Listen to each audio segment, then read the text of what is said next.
দেশনেত্রী বেগম খালেদা জিয়া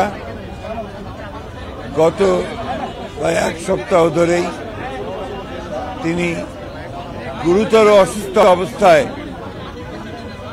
হাসপাতালে রয়েছেন।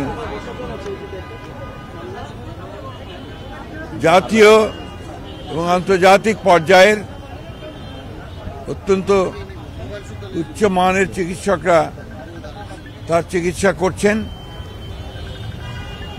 কিন্তু এই চিকিৎসার আরো উন্নত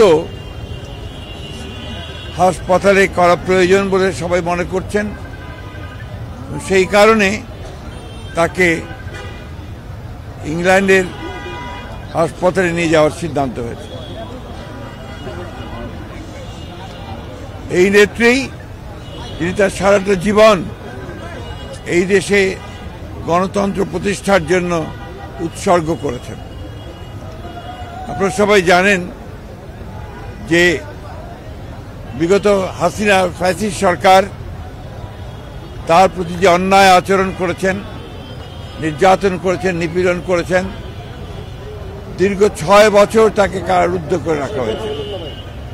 এর মধ্যে 2 বছর তিনি একটি নির্জন কারাগারে, পুরনো কারাগারে, কেন্দ্রীয় কারাগারে তাকে আটক করে রাখা হয়েছিল এবং সবাই সন্দেহ করেন যে সেইখান থেকেই তার এই রোগের সূচনা হয়। একটা অপরাধমূলক অবহেলা, চিকিৎসার অভাবের কারণে তিনি আরো অসুস্থ হয়ে পড়েন।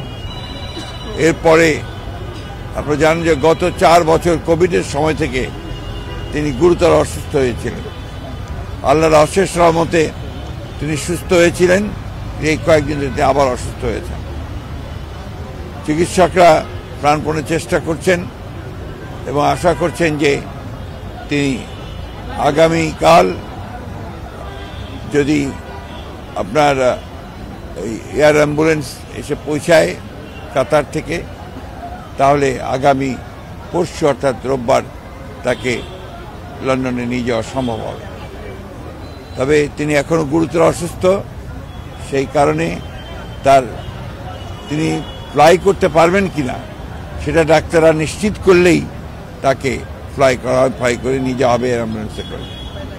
আমরা আজকে এখানে এই নয়াপল্টনের এখানে মসজিদে আমরা নামাজ আদায় করেছি, জুমার নামাজ।